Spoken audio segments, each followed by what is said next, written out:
This one's good.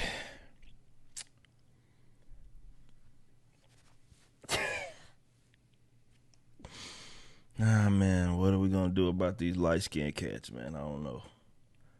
All right, first of all, let's go ahead and get context. This is the man that we're talking about, and this is this very light-skinned guy right here. Well, I'm guessing this is his wife, was a bald-headed white woman. Either way, this guy who is vice chair of the Oregon, I guess, Dems, Portland of all places is where he at, which suits him very well. Black Dems, that is. And he had to say this.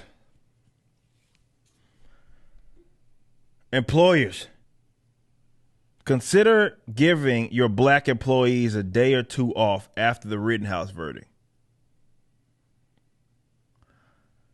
Regardless of the outcome, it's going to be hard for black people to work, and it isn't fair to expect them to. Oh, man, this is a man that looks to be married with 2 children, and he's that fucking effeminate. Anyway,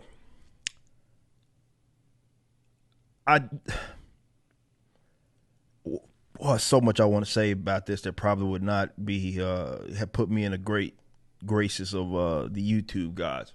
I'll say this though. Context matters.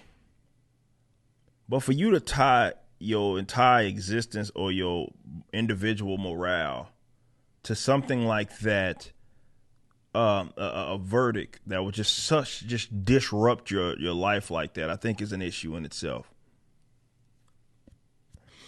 But to single out black folk as if we particularly are going to have some sort of strife because of this is weird. So again, context matters. Let's discuss.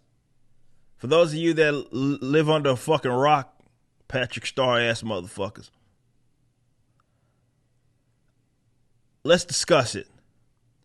Kyle, who was white, from my understanding, 17-year-old, was attacked, harassed, if you will, told that he was going to be killed. And what is more of a clear and obvious case of self-defense, which ended up in him offering one of which was a fucking pedophile who probably deserved worse than what he fucking got. And disarmed, if you will, another one. So 2 dead, one of which was having some arm issues. Let's say that. All 3 of those fucking guys were white.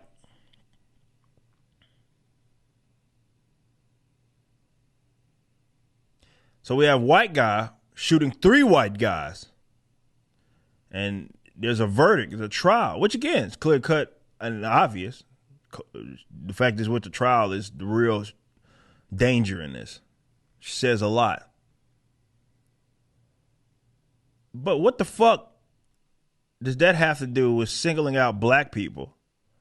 Because we're going to be unable to work because I guess we're going to be so emotionally distraught over this. I say it every show. NPCs and non-playable characters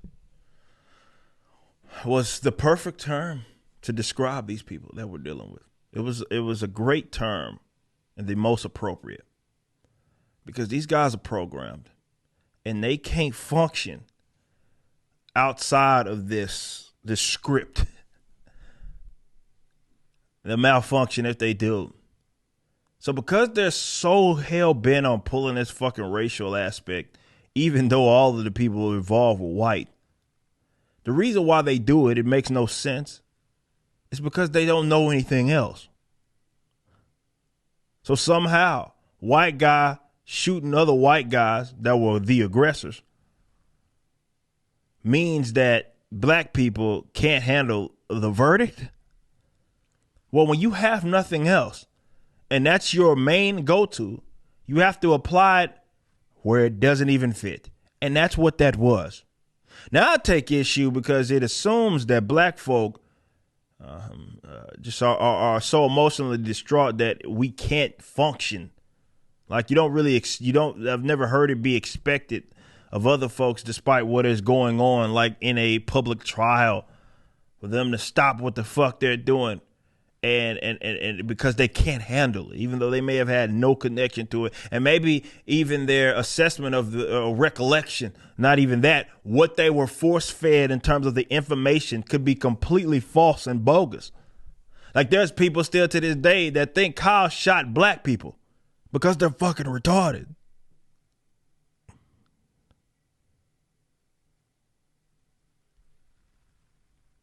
That's what we're dealing with.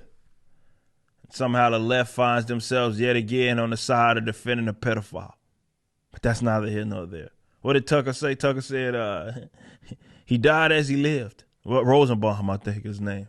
Died as he lived, and that was trying to touch an unwilling minor.